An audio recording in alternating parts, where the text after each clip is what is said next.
Welcome back to the Boston Sports Summit presented by the Grid Network. I'm your host, Tim Barnard, where today we have a few thoughts on what is going on with the Red Sox post the All-Star break, as well as the Patriots opening up training camp. And there are some comments being thrown around. There are some things that Gerard Mayo is saying and Matthew Judon's saying. What's going on? It's post-Belichick. We get it. But is it better now than it was under Bill?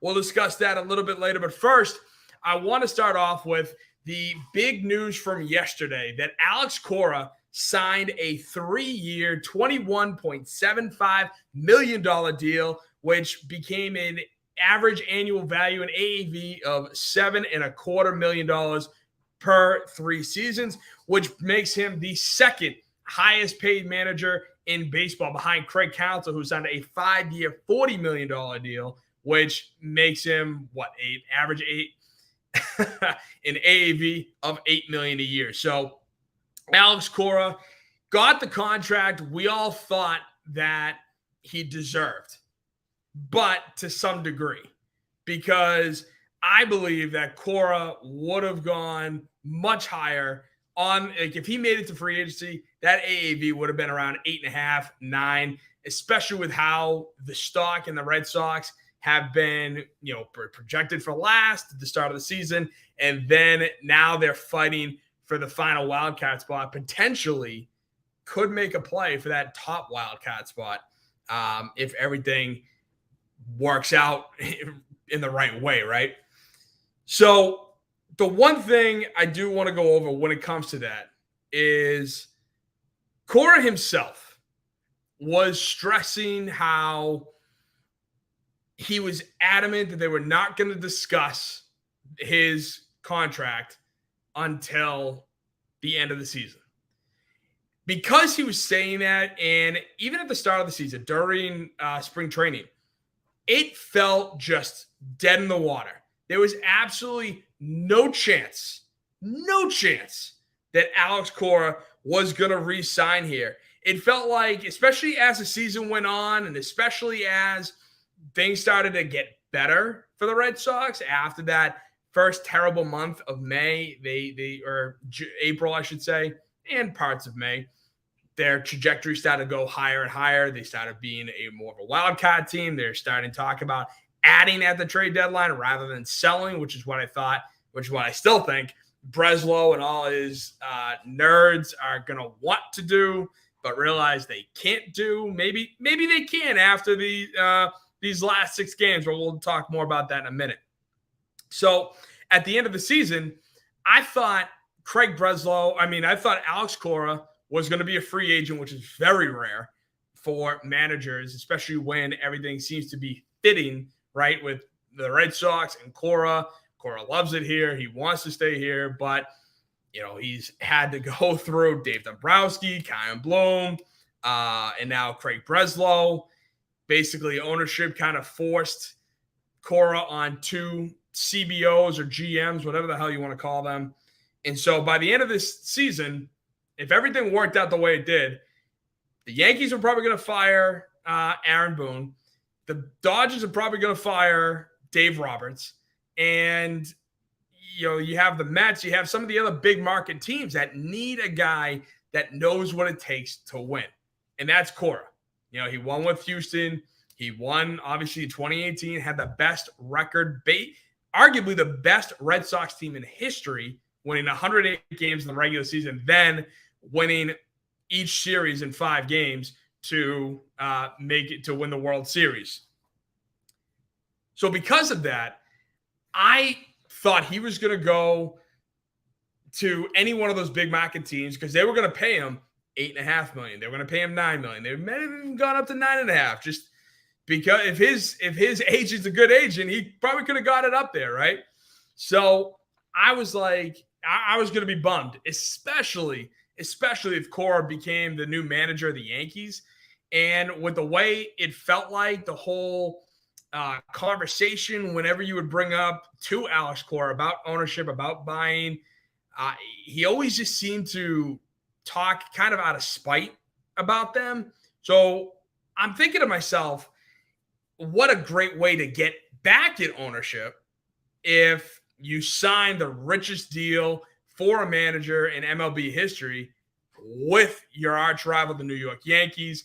And then again, that right there would go to show, well, does John Henry really care about the Red Sox? Because he let arguably one of his best managers walk and go right next door to the Yankees, our arch rival.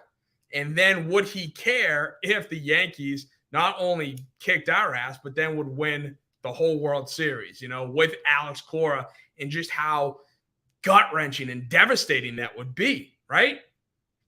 So my question is for Cora, what changed? Why did he sign here? Why did he resign?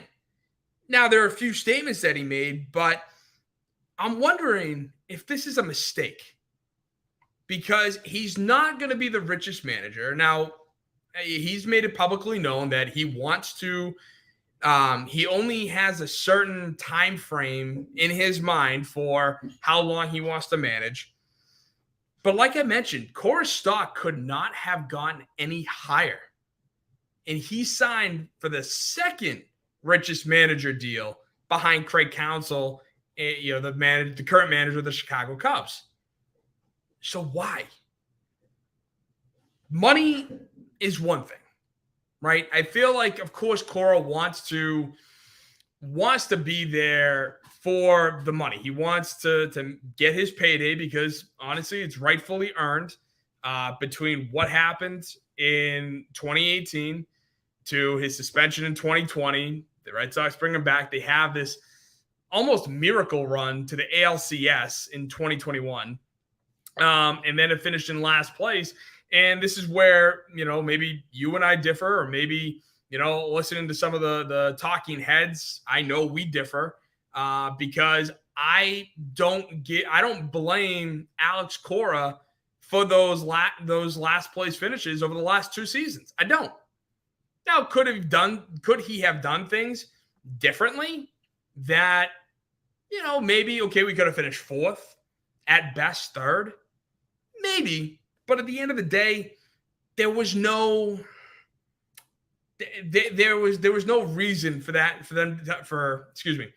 there was no reason for us to think that the Red Sox could have been a potential wild card team over the last two seasons, especially with how they were treating this team as a 4A team rather than the major league club, the club that needs to win.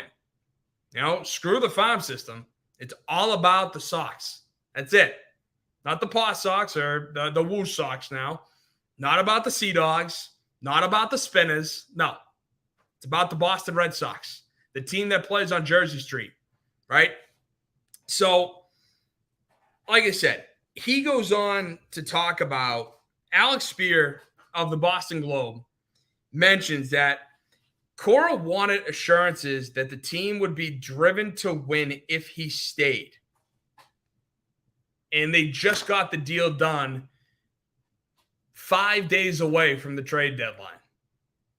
They just signed the deal yesterday, so technically 6, but today's day 1, let's say. So 5 days away from the trade deadline, and Cora, according to Alex Spear of the Boston Globe, wanted assurances that the team would be driven to win. And as I've been saying the entire time of this show, and even longer, what assurances do we have? It's not like we can look on recent history and say, there it is. That's it. We can pinpoint the acquisition of Kyle Schwarber right here is it. No, we can't. Because at the time, we got Kyle Schwarber on the cheap because he was hurt and going into his final year, going into the final months of his deal. So the best guy we've traded for in the last 4 years was hurt.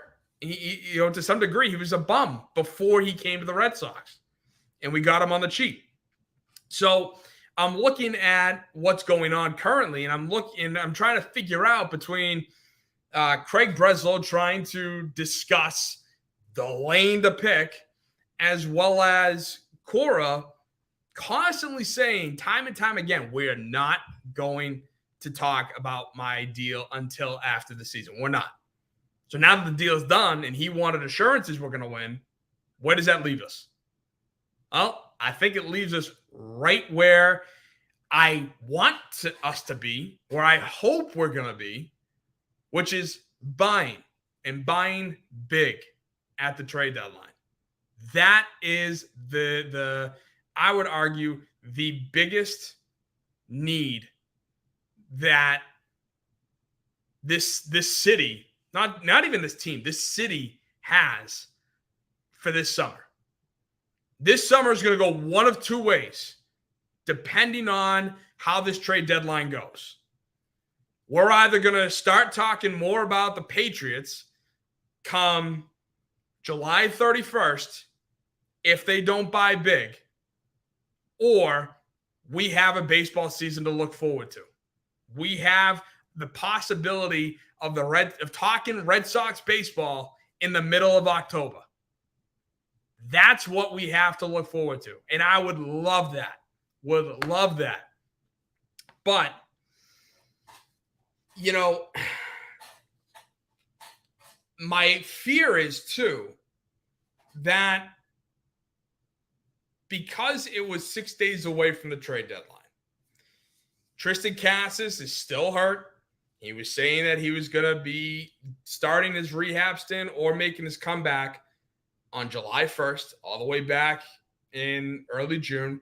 Meanwhile, the guy's been doing interviews. He's been interviewing his teammates. He's been kind of acting like a goofball, but in my opinion, not in the goofball that's fun, kind of in the goofball that's annoying as hell, especially with him, first of all, questioning Ted Williams' red seat, which I've discussed when that came out, only to have Kevin Youkilis, who quite honestly sucks as a color commentator. If you listen to him, he is the most dry color commentator I think I've ever heard, the most obvious color commentator I think I've ever heard. I mean, you could take a kid who knows absolutely nothing about baseball and put him in the color commentator seat, and he would do a better job than Kevin Youkilis, who is, the Greek god of walks, who is guy who won multiple championships wearing the Red Sox uniform. And listen, I loved Kevin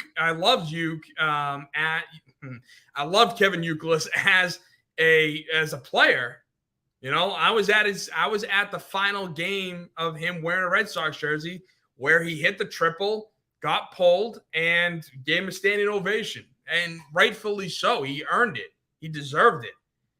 But it's this whole notion of guys trying to discredit Ted Williams and his red seat.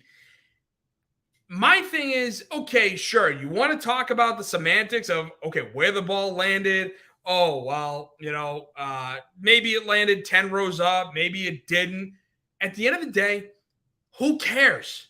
The reason why I care and I'm so passionate about this is because Kevin Youkilis going on and kind of agreeing with Triston Casas, saying how Triston Casas hit a home run earlier this season.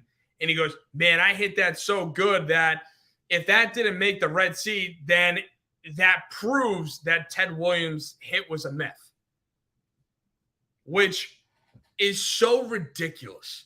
And it's so infuriating to try to discredit the greatest hitter in baseball history, the man who wrote the book on hitting.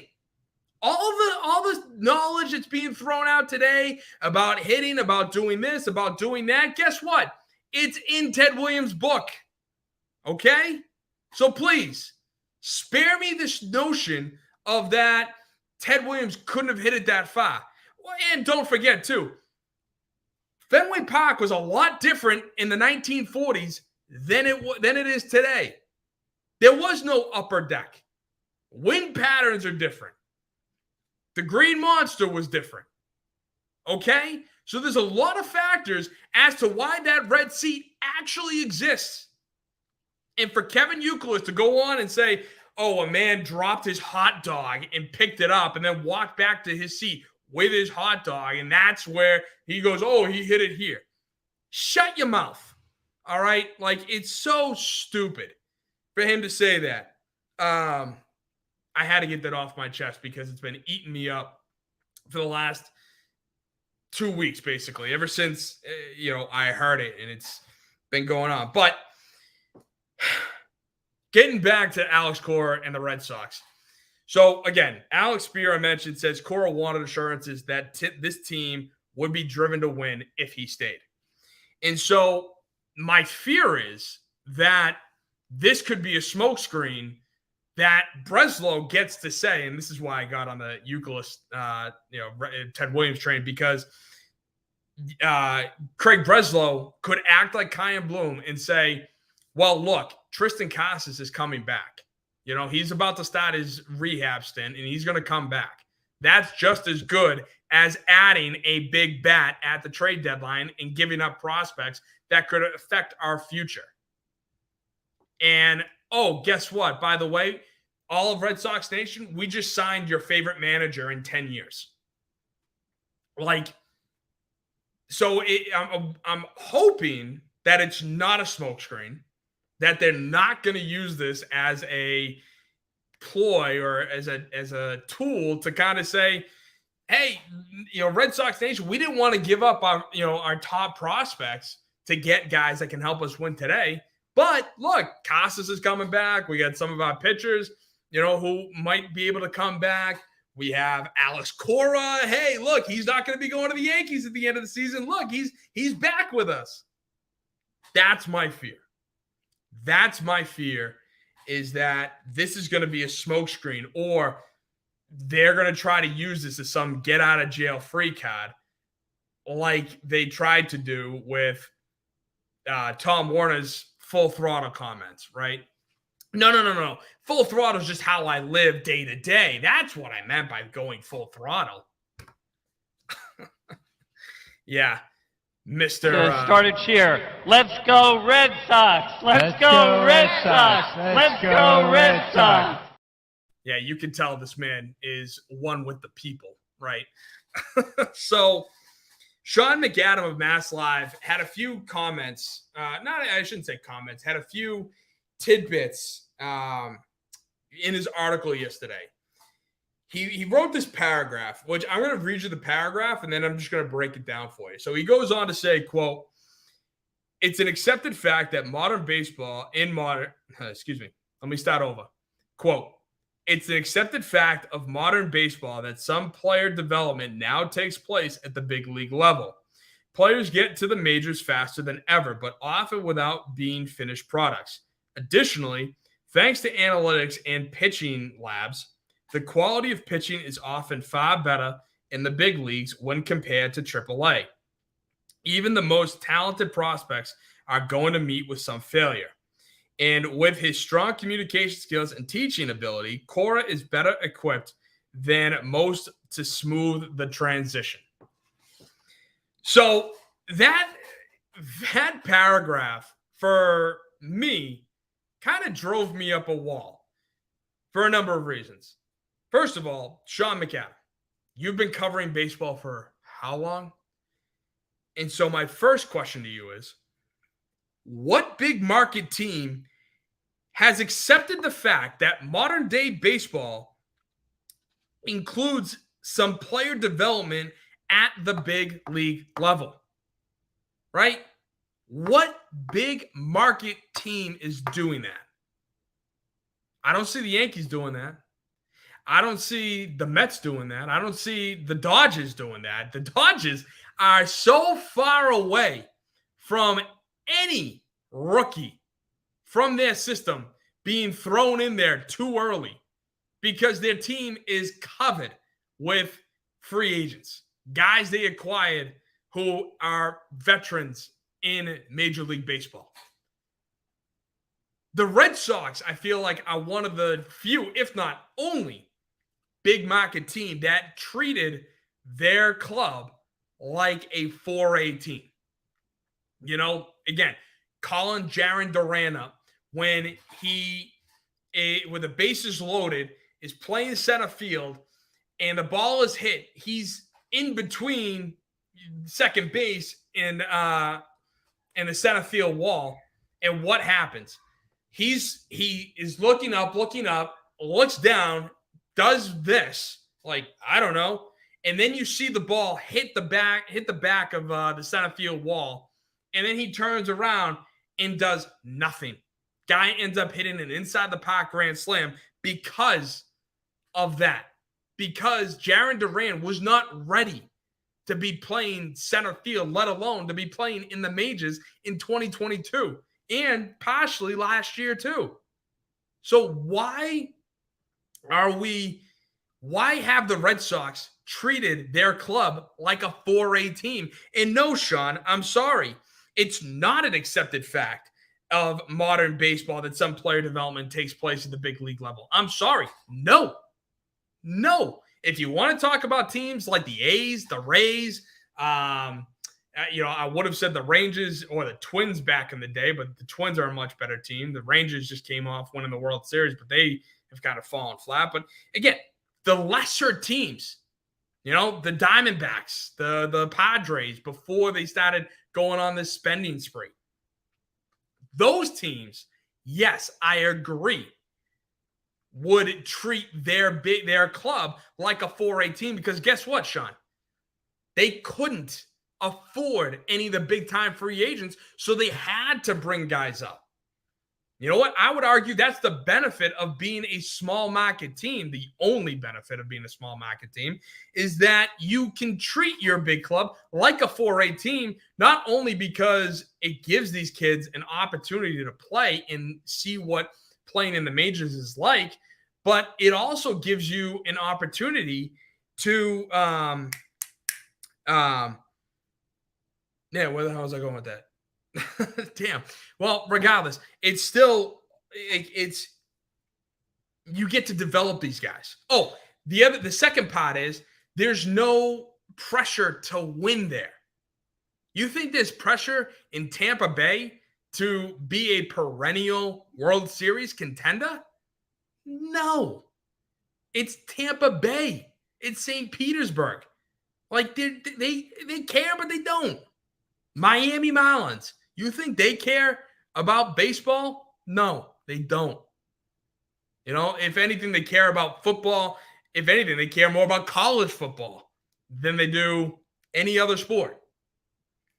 So that's my first gripe with that paragraph. The second and third gripe are kind of one and the same, but it goes from, thanks to analytics and pitching labs, the quality of pitching is often far better in the big leagues when compared to AAA.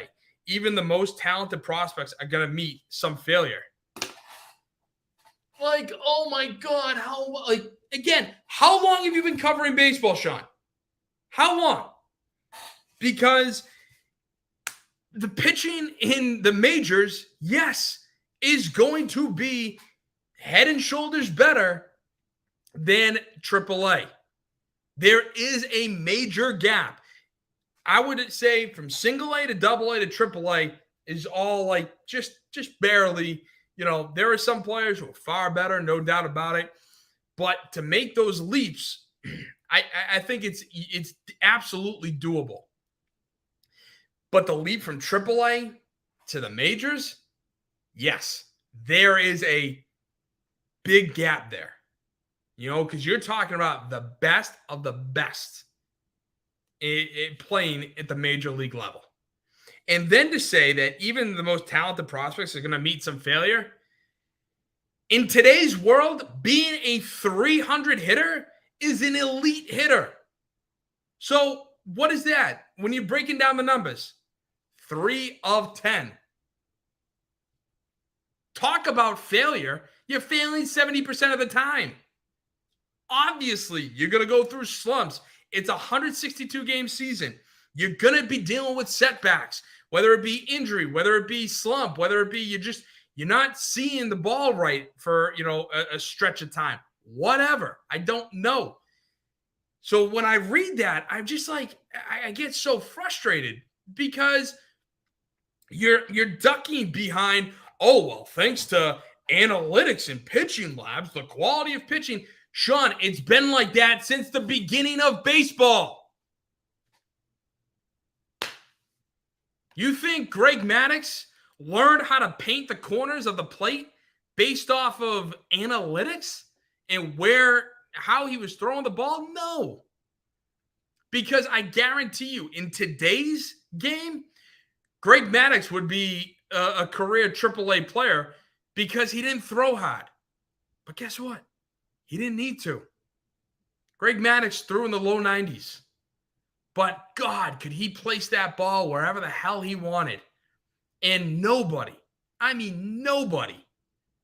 could figure him out on a consistent basis. Maybe outside of Tony Gwynn, but Tony Gwynn was arguably the second greatest hitter of all time behind Ted Williams.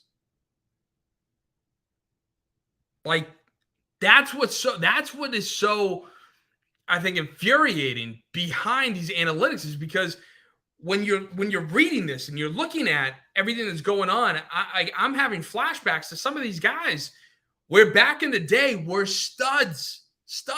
I remember an average player back in the 90s, in terms of batting, was a 300 hitter. That was average, and now it's elite, which is crazy to me. So it's kind of infuriating when people start placing numbers over performance. And everybody's so concerned about, the spin rate. They got to do this. They got to do that. It's like, no, play the damn game. And so I just want to throw this on because I thought it was a good just exclamation mark to it all. But Sean McAdam also wrote that, quote, "It's clear that much of the organization's future will rely on contributions from homegrown players," end quote. Yeah, it's too bad that guys like John Lester, Xander Bogaerts, Mookie Betts, they weren't homegrown guys. It's a shame that, now that's what they really want to rely on is homegrown guys. And, I wish they were homegrown guys. Wait. Oh, I see what happened there. So, and now, and getting on to Breslow and the trade deadline, the decision at the deadline, that's been the whole thing, right? Because the Red Sox, as it stands right now, are one game out of the final wild card spot, and they're 2 games back from the Twins and 4.5 games back from the Yankees for that top wildcard spot. They are right there. No one really has had a good week, has had a good post-All-Star game. Yeah, you get the Royals going 6-4, the Rays, Rangers, and Tigers going 6-4. But overall, it's just been really mediocre from a lot of these, wildcard teams. And so there was, multiple people wrote about Craig Breslow yesterday when, the last couple of days, I should say, when discussing the decision at the trade deadline. And he says, quote, "At some point, we need to stop with the stupid analogies and put the turn signal on." Stop with the stupid analogies and put the turn signal on? Is that not an analogy there, Craig? I think it is.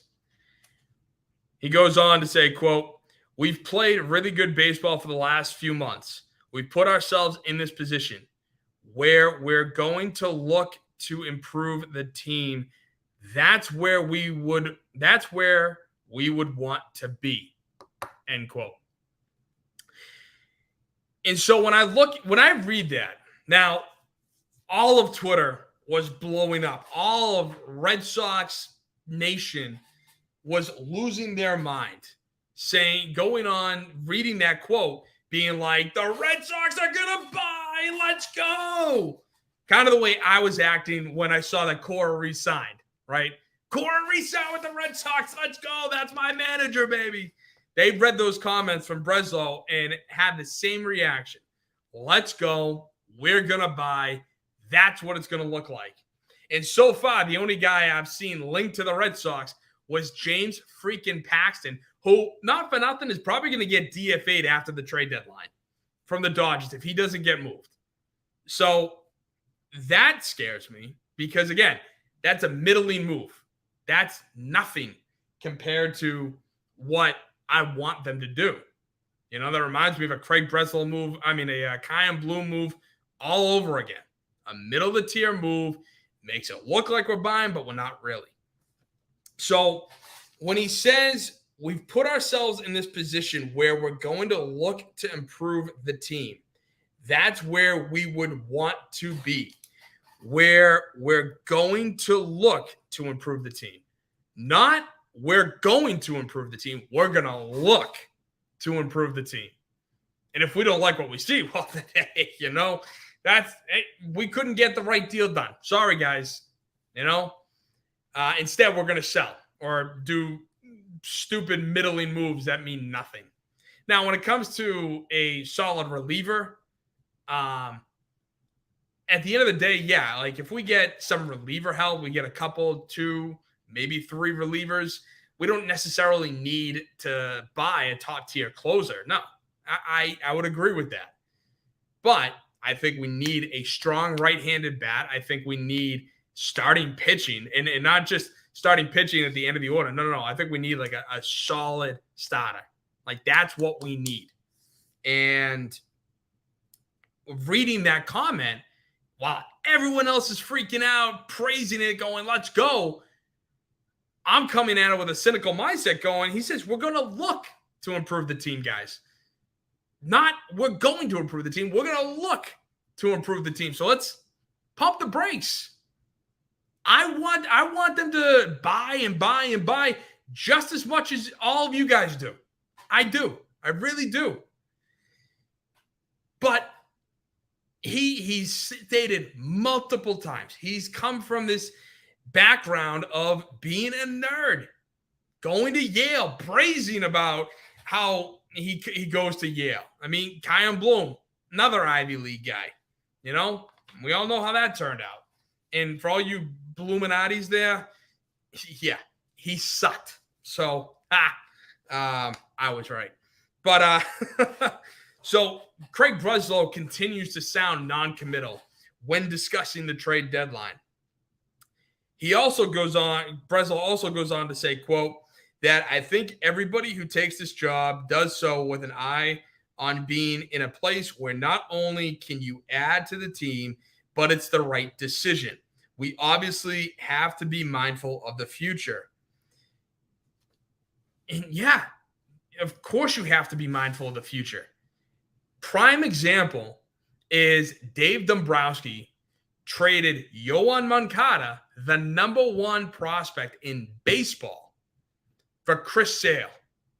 Now, let me ask you, would you give up the number 1 prospect in baseball, Yoan Moncada, at the time for Chris Sale? And again, there were some other guys, but those other guys, again, were not necessarily throw-ins. They were still prospects. But, you know, would you do that deal all over again? Yeah, I would. And if you would or if you wouldn't, let me know down below in the comments. You can also comment on any of the social medias. Follow me, subscribe. Boston Sports Summit at BOS Sports Summit on X, Boston Sports Summit on Instagram, YouTube, and then on the Grid Network. Typically every Wednesday, but this is a special show. Want to gather all my thoughts, make sure we had everything ready to go. So that's why we're doing it tonight on a Thursday. But yeah, I would give up Yoan Moncada for Chris Sale every single time, knowing what happens to Chris Sale and knowing what happens to Yoan Moncada. Because guess what? Dave Dombrowski identified the real talent in the farm system, which was Rafi Devers. He knew that Rafi Devers was the future, not Yoan Moncada. So while myself included was pumped to get Chris Sale, but also kind of like, whoa, you just gave up Yoan Moncada. He's the number 1 dude in baseball, like prospect-wise. I hope this works out. I hope Moncada doesn't turn into anything. And guess what? He didn't. Yoan Moncada turned out to kind of be a bum, just like the other prospects that he gave up in the deal. So when Breslow says not only can you add to the team, but it's the right decision, we obviously have to be mindful of the future. Yes. So just as an example, giving up Marcelo Meyer to get a stud pitcher might actually be the best thing for the Boston Red Sox. Because that stud pitcher could turn out to be a stud who you have under team control for the future. And then you could re-sign and he could go on to be a Josh Beckett-like a player for the Sox, a John Lester-like player for the Sox. Or you could not give up any of the big three, Teal, Meyer, and Roman Anthony, and then you take your chances. Because either way, you're taking your chances, whether you're trying to build through the farm system or whether you're going out draining the system, but bringing in top-tier major league talent. That's where this whole thing kind of, I don't want to say goes off the rails, but kind of does. Because you're sitting there wondering to yourself, am I making the right move? You're always going to question that. I'm going to question that. You're going to question that. They're going to question that. But at the end of the day, if you can feel content knowing that you spent some future capital in order to win now, who knows? There might be a world championship coming our way if the right deal gets made.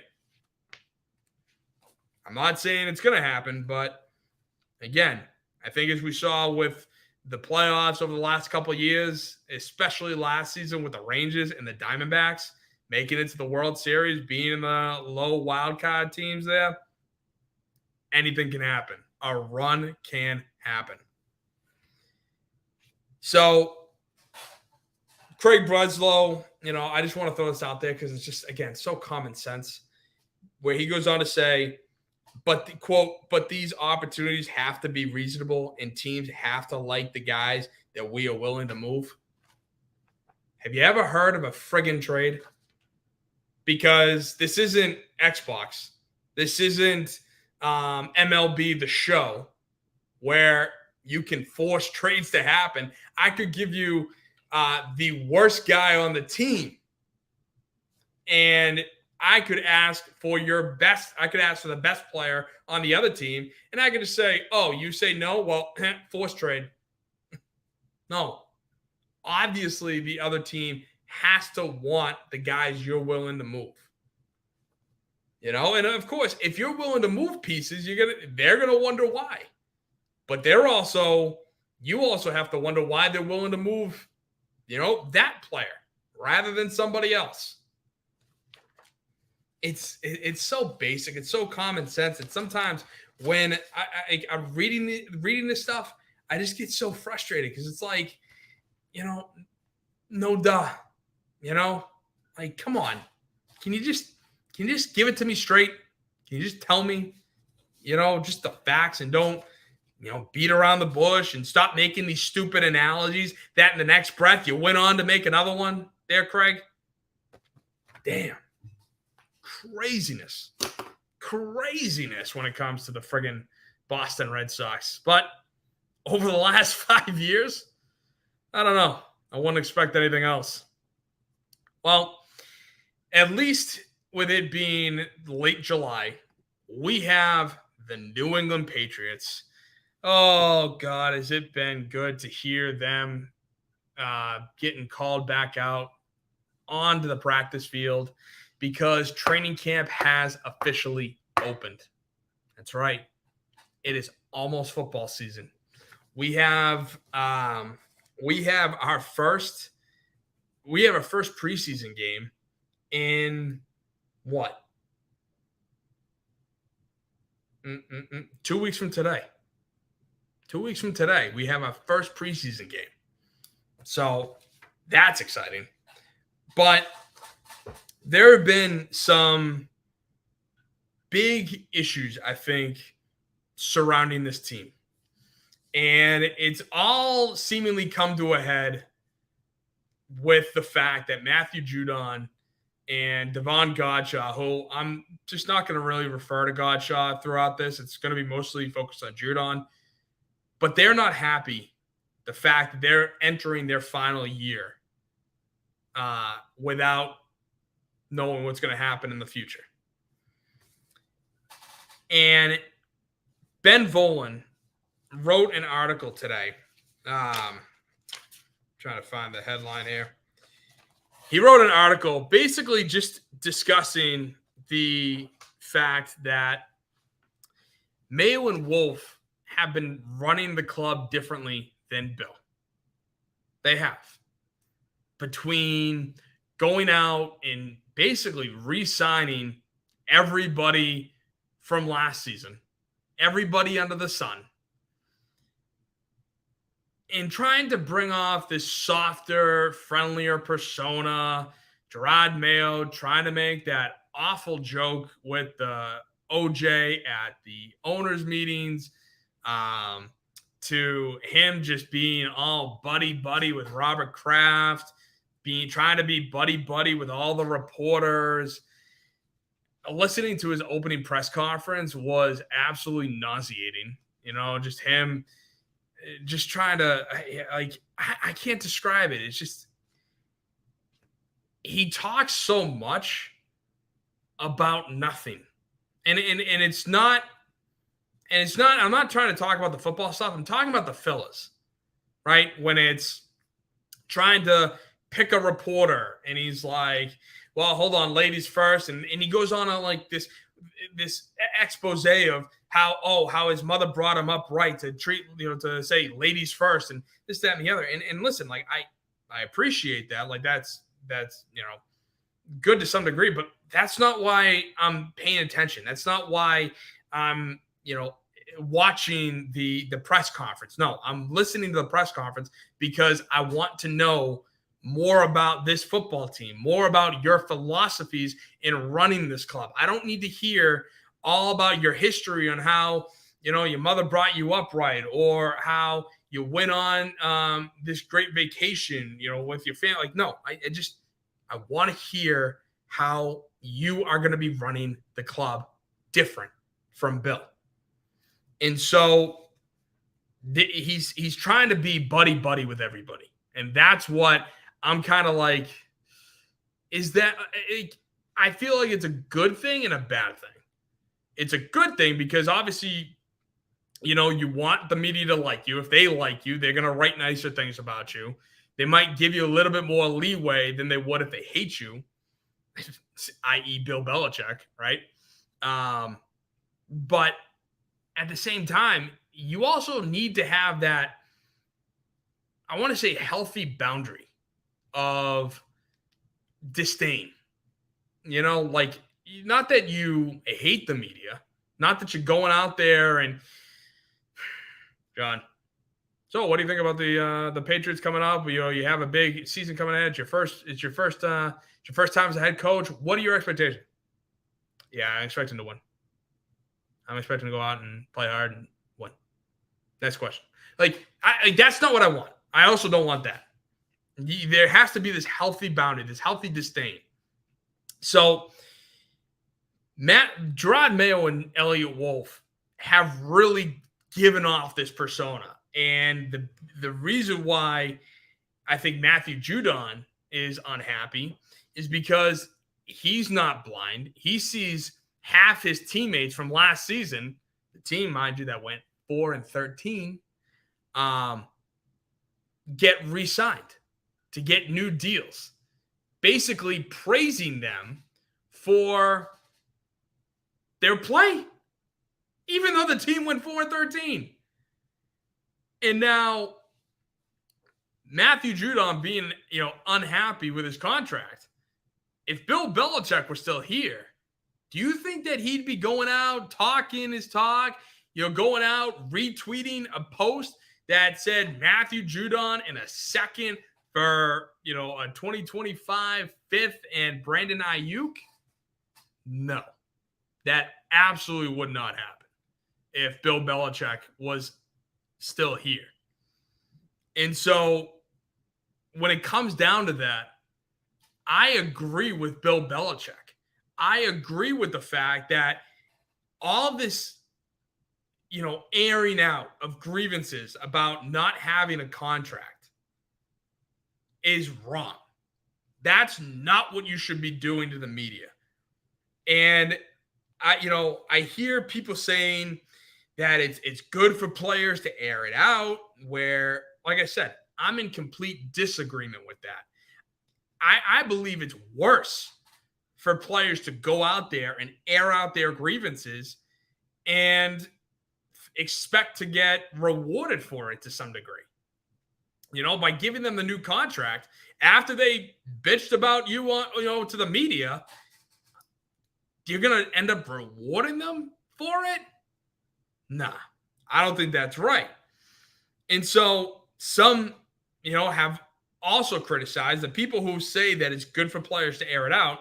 Will also, in the same breath, have said that it makes Bill look soft. It makes him look paranoid that, these guys have to keep it bottled up. They can't, express it to the media, and that's not a good thing. Well, two things. I think the people that I've heard say that are also in the media. So that's the story. That's a story, right? To have Matthew Judon be angry about his contract and airing it out to the media. See Brandon Ayuk, example one, right? But, just to say that it makes Bill paranoid of the media. No, I don't think it makes Bill paranoid. I think it just makes it, you basically allowing essentially a crying baby to let him go out there and let it be known to the media to that, hey, I'm unhappy. I want a new deal, blah, blah, blah. I'm not saying that's what Judon is doing. He's implying it. He's going out there. He's making it known that he wants a new deal. But I do believe that it's better to keep it in-house. If you have a problem with the contract, talk to the head coach. Talk to the general manager.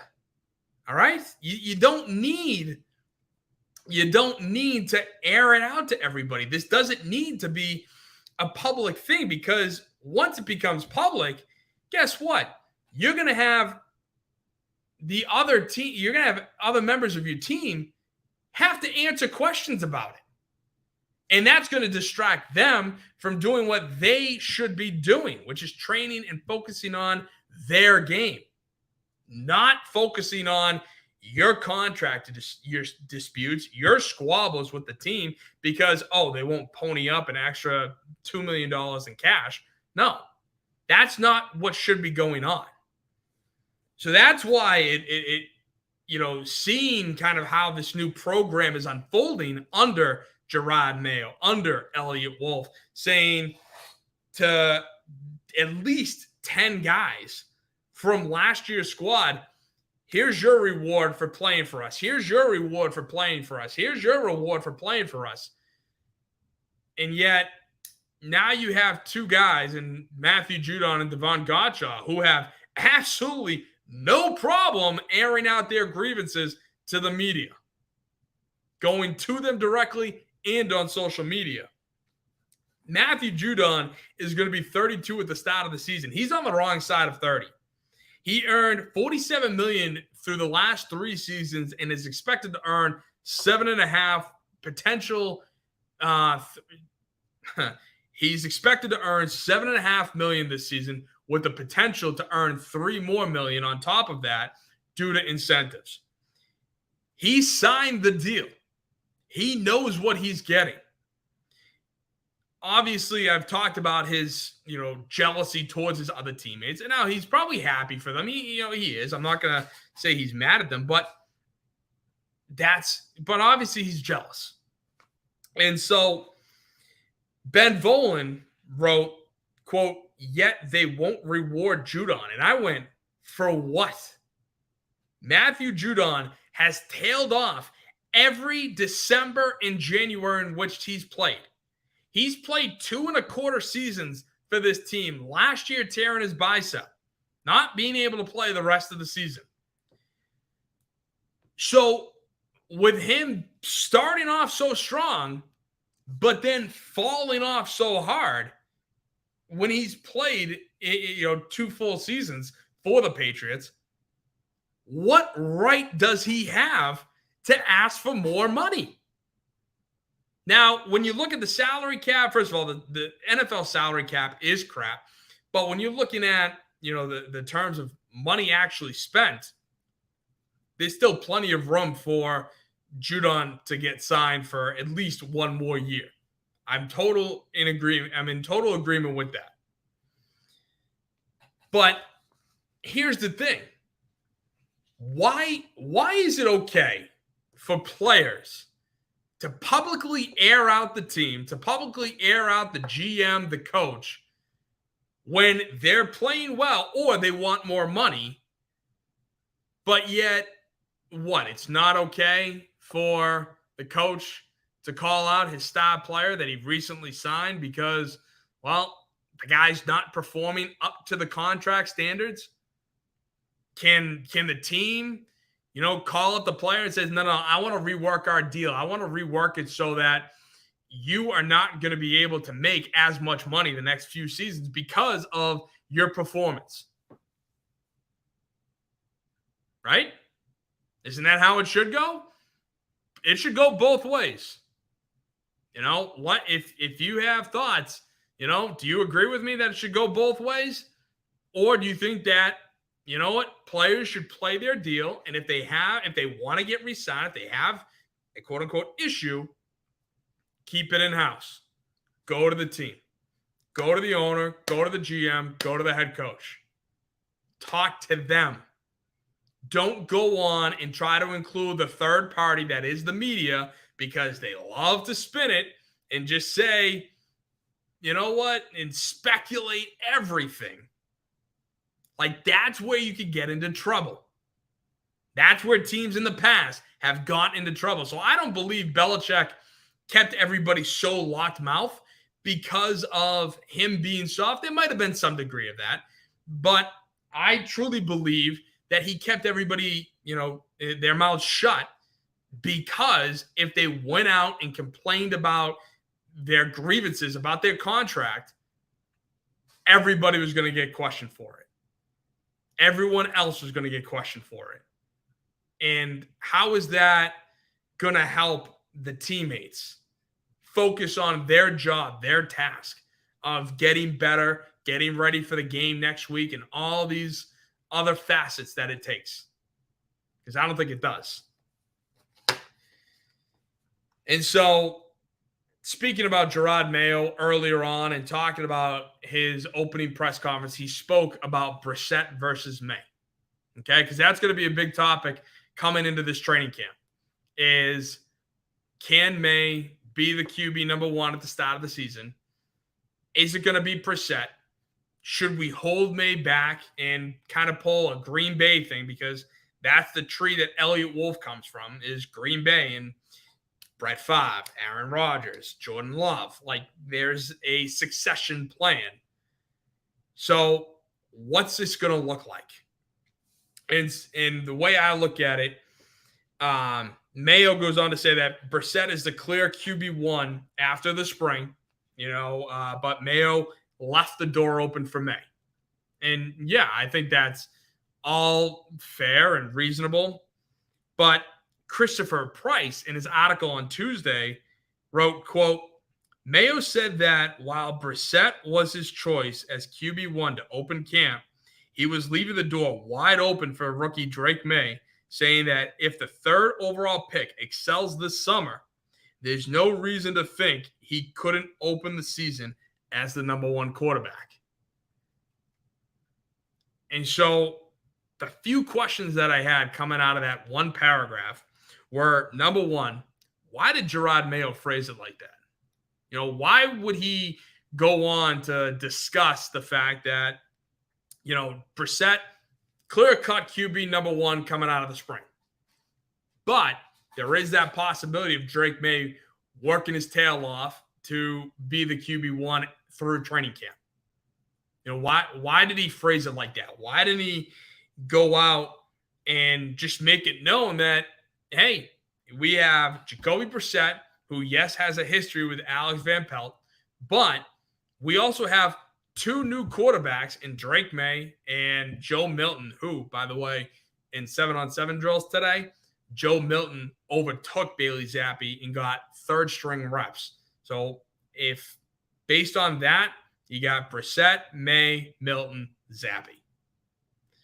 But why didn't he say that we have three new quarterbacks? We have a quarterback that's been here, but has to learn this new system from Van Pelt. It's anybody's ball game, basically. Why didn't he phrase it like that? Why aren't they having this open competition? Why is it assumed, I think, right out of the spring that Jacoby Brissett is the clear-cut number one guy? There's no questions asked. We're going to leave the door open for Bailey Zappi. Not Bailey Zappi. We're going to leave the door open for Drake Maye for him to overtake Jacoby Brissett. But if he doesn't, then, it's going to be Jacoby Brissett, not Joe Milton. Joe Milton can't have a shot. Now, granted, I don't think Joe Milton should be in the running for it. But, hey, I can see why the Patriots took Joe Milton, because he fell to the 6th round. You have Drake Maye. You could pull RG3 Kirk Cousins, right? Who knows? If Joe Milton ends up becoming Kirk Cousins, that's a pretty damn good career for Joe Milton. But then my final question was, what does excel mean for Drake Maye to be the number one quarterback at the start of the season? What is it that Jerod Mayo, Alex Van Pelt, Ben McAdoo, and all the guys who are part of the offensive staff have to see out of Drake Maye for him to overtake Jacoby Brissett and be the clear-cut number one guy? What's it going to take? Because I'm wondering if it would almost have to take some sort of miracle for Drake Maye to overcome Jacoby Brissett. He would just have to go off. He would have to be throwing at least completing 75% of his passes, throwing very few interceptions when it comes down to the joint practice that they're going to have. He's going to dominate that team come spring training, come preseason games. Drake Maye is going to have to dominate. I feel like the way Mayo left the door open, I don't think he left it open in the way that they're thinking that he left the door open. I think it's going to take somewhat close to a miracle for Drake Maye to overtake Jacoby Brissett at the start of training camp. That's what I'm thinking. That's what I'm, interested in when watching this upcoming training camp. I think it's going to be really, I don't want to say fun, but I think it's just going to be really interesting, because, again, you have Jerod Mayo and Elliott Wolf coming at it from a soft pursuit, being the player-friendly guy, not the, hard-ass stickler. You got to do this or you're gone. Trust me, if Matthew Judon said this stuff while Bill Belichick was the head coach, I wouldn't be surprised by the end of training camp. His ass would have been shipped out of here for a number 4 overall pick, for a 4th rounder pick. You know what I mean? So that's what I mean. And Bill Belichick has a vast history of guys who went to the media about their contract disputes And within the couple weeks, peace. Randy Moss being one of them. And he was brokenhearted that he got traded back to Minnesota. But, dude, shouldn't have complained about your contract. You know what? I loved you here in New England, but shouldn't have complained about your contract. So that's Bill. And I feel like there has to be a healthy line between that. There has to be a healthy line of building that friendlier, place to be, the happier place to be compared to the, strict regiment that was Bill Belichick, the North Korea-esque, feel to it. Where if you said anything wrong, if you went against the family, you are out of there. So again, it's all going to come in time. But from the start of things, I wouldn't be surprised if players are ready to take control, because if Gerard Mayo and Elliott Wolf can't demand the respect from their players, regardless of their contract situation, then there's a real problem about to go on. There's a real problem that could happen down the road. Not immediately, but either by the end of this year or next season. They have to at least stand firm and stand their ground and not give in to every single demand that their players are asking for. So thank you guys for tuning in to the Boston Sports Summit presented by the Grid Network. I am your host, Tim Barnett, and do not forget, like, share, subscribe. Thank you so much. It helps with all the algorithms, commenting, following me on all the socials. You got Boston Sports Summit on Instagram, at Boss Sports Summit, BOS Sports Summit on X. You got the Boston Sports Summit on YouTube, and we're always on the Grid Network, the Boston show that is exclusively on the Grid Network, the Boston Sports Summit. Thank you guys for tuning in, and I do want to make a quick announcement. We're not going to be doing a show on Wednesday. We're going to be doing a show on Tuesday, because Tuesday, July 30th, is the trade deadline, which means we are going to be doing a live broadcast from 5 p.m. to 7 p.m. The trade deadline ends at 6. So we're going to do a broadcast an hour before all the way to an hour after, because there are always going to be some deals trickling in, and I'm going to try to have some guests on to discuss what the trades are going to look like, what has gone on, what have the Red Sox done, what has the rest of baseball done in order to make the push for the playoffs.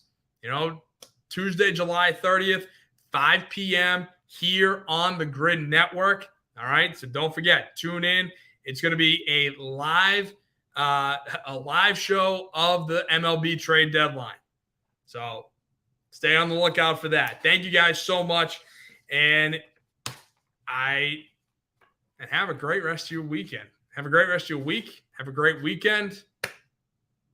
God bless. Thank you guys for tuning in to the Boston Sports Summit. I will catch you guys on Tuesday. See you then.